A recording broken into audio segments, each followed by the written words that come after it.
Di ba? Ngayon, no, ewan ko, kung, kung ang mamamayang Pilipino ay nagising na ho, mga kababayan, hindi ko lang ho alam dito kung nagising na din ang dating Pangulong Duterte kasi merong mga nagsasabi na walan ng malay, may mga nagpapakalat na wala ng malay. Nahimatay si Digong.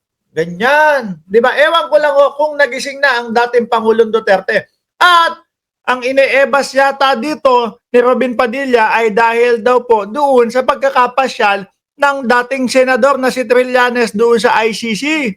Oh, tulog. Dali! Anong balita itong politico.com.ph. Kapag kay Roque ho, mga kababayan, pagka kay Roque, yung mga picture ni Roque, nakabuka ho yung bunganga. No? Parang lagi hong susubo at susubo. Bagay, napasubo na si Roque. Di ba Johnny Castro? Dito naman kay dating Pangulo Duterte, Robin Padilla, Trillanes, tapos nasa kita, tulog! Hindi ho tulog yan, mga kababayan. Yan lang ho yung moment o yung panahon o yung oras na nakapikit lang ho yan. Pero nagsasalita ho yan. Ako ho, ay ano sabi, my name is, di ba? Yung nakapikit lang ho, pero hindi tulog yan. Hindi ho tulog yan, mga kababayan. Kasi ang gusto ni Robin Padilla, no? Robin Padilla wants Trillanes investigated over ICC sightings. Bush, bago ka makatungtong sa ICC, una si Trillanes sa'yo makatungtong. 2017 pa lang, pabalik-balik na sa ICC. Dahil si Trillanes ang sumama doon sa mga biktima, di umano. Si Trillanes ang sumama doon sa mga kaanak nung mga namatay. No, mga pinatay yung kanilang mga kamag-anak. 'Di ba? So ba't pa kayo nagugulat kung nandiyan si Trillanes?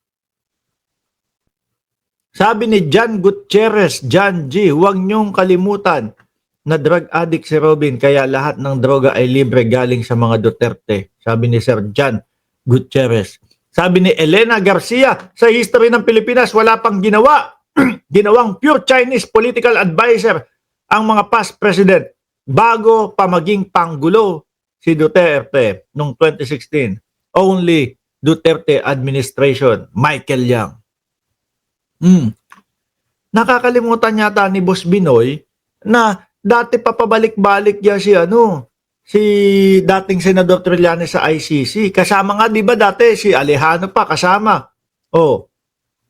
Si Binoy, unang-unang pagkakakita ko kay Binoy doon sa ICC, yun nga yung nasa labas, mga kababayan.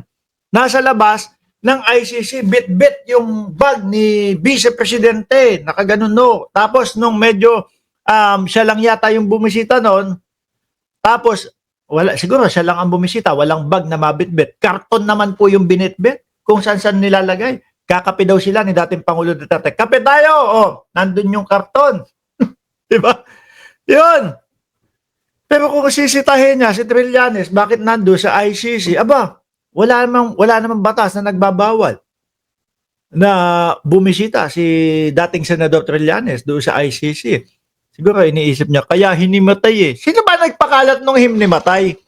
Kasi wala naman daw nangyayaring ganon, di ba? Sino nagpakalat nung hinimatay? Sino nagpakalat nung nabagok yung ulo ni dating Pangulong Duterte? Tapos hindi daw inireport doon sa legal team ni Duterte. Sino nagpakalat nun? O eto ngayon, baka kaya daw hinimatay kasi nakita si Trillanes. Sumama ang loob. Sabi naman ni Bato, sino ba ang gustong bumisita doon sa kukulo ang dugo? Ano? Ang presidente ay Berewek. Ang dating Pangulo, Berewek. Di ba? Senator Robin Padilla wants the Senate. Sabi ni Rosewin, lumang picture ni Trillanes iyan. Pwede din, ni-repost lang, Sumama na loob nila. Ang dali talaga nilang inisip, no? Kapag kasi Trillanes ang bumanat sa kanila, asar talo agad, Senator Robin Padilla wants the Senate to investigate, ayan na naman, reports that the Philippine government allegedly top former Senator Antonio Trillanes. Patay, si Bongbong na naman to. Si Bongbong na naman. That the Philippine government, top former Senator Trillanes deport to conduct a welfare check on detained former President Rodrigo Duterte at the International Criminal Court sa The Hague. In Senate Resolution 141, Padilla noted that Trillanes was reportedly seen outside the ICC detention center on September 27. The same day, Vice President Sara Duterte revealed that her father was found unconscious. Totoo ba yung unconscious? Hinimatay dahil nabalitaan niya sigurado na siya ay kulong. Totoo ba yon? Na nawalan ng malay ang dating Pangulong Duterte? Sabi, hindi naman daw pinapaalam. Tsaka, di ba, nung mga nakaraang mga buwan ho, may sinasabi yung ICC, hindi na nga kami magbibigay sa inyo ng report o ibaban na namin o kung whatever, kung di ako nagkakamali ho doon. Pakicorrect ako. Na, kasi paiba-iba yung mga sinasabi ninyo, minimislead nyo yung taong bayan sa Pilipinas, hindi na kami magbibigay ng kung ano mang ng balita tungkol sa kondisyon ng dating Pangulong Duterte. Pero nung bumisita yung mismong dating asawa ng dating Pangulo na si Zimmerman, ang sinasabi maayos very jolly pa daw ang dating Pangulong Duterte doon sa loob Di ba? Eto. Sinasabi, imbestigahan daw ng Senado si Trillanes, mga kababayan. At syempre, hindi naman po mawawala, mga bossing, yung sagot ni Trillanes dyan. Ano ang sagot?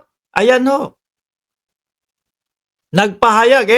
Hindi naman umaatras to kahit na harap-harapan face-to-face pa sila ni dating Pangulong Duterte sa mga investigasyon, sa mga patawag sa kanila, sa Senado o Kongreso man. Pumupunta huyang si Trillanes. Ano sabi dito? Pilipinas Today. Inihayag ni dating Senador Antonio Trillanes, deport na willing siyang humarap sa anumang Senate inquiry hinggil sa mga usapin na itinakda di umano siya ng gobyerno para magsagawa ng welfare check kay dating Pangulong Rodrigo Duterte. Kala nyo aatrasan kayo Kala nila porket mga senador sila, hindi sila a-attenda Hindi naman kasi kagaya ng ng parang kampo ng dating Pangulo yan.